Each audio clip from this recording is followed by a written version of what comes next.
Ассаламу алейкум, урматтуу калайык калк. Бүгүн биз Кудай буйруса динибиздин эң негизги бутактары болгон уяттуулук маселесине токтолобуз. Пайгамбарыбыз саллаллаху алейхи вассалам айтат: "Ал-иману бид'ун ва саб'уна шу'ба."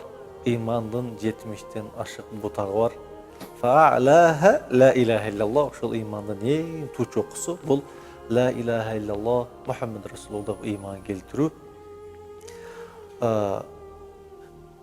Вал-хаяу шу'батун минал иман. Уялуу бул имандын бир бутагы деп айтты.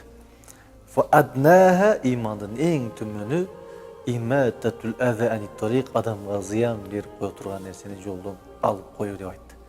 Демек, уяттуулук бул имандын эң негизги бутактарынын бири болуп эсептелет. Ошондуктан пайгамбарыбыз саллаллаху алейхи вассалам бир күн жолдо баратса, бир сахаба өзүнүн агасына осуят айтып атат да: "Сен уялбагын, уялчак болбогун" деп айтканда, пайгамбарыбыз сахабага: "Жөн кой, ал-хаяу куллуху хайр."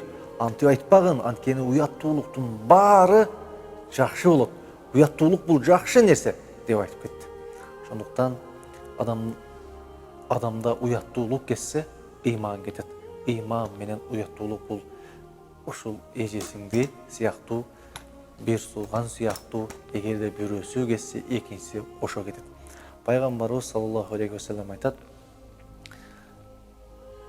"Эгерде фа иллам тастахи фасна машит." Эгерде уялбасаң, анда каалаганыңды кыл деген сөздү айтты. Бул деген сөз, эгерде уялбасаң, Кудайдан уялбасаң, жараткандан уялбасаң, анда каалаганыңды кыл, эртеге Алла Таала жазаңды берип коет деген сөз. Эгерде адамда уяттуулук кеткен болсо, ал адамдан береке кетет, ал адамдан тынчтык кетет, ал адамдан бейпилдик кетет, ал адамдан рахат кетет, ал адамдан ыймандык кетет. Ошондуктан биз күн сайын уяттуу болгонго, адам өзүнүн кулк мүнөзүн оңдогонго аракет кылышыбыз керек. Алла Таала баарыбызга уяттуулукту, Кудайдан коркууну насип кылган болсун. Ассаламу алейкум ва рахматуллахи ва баракатух.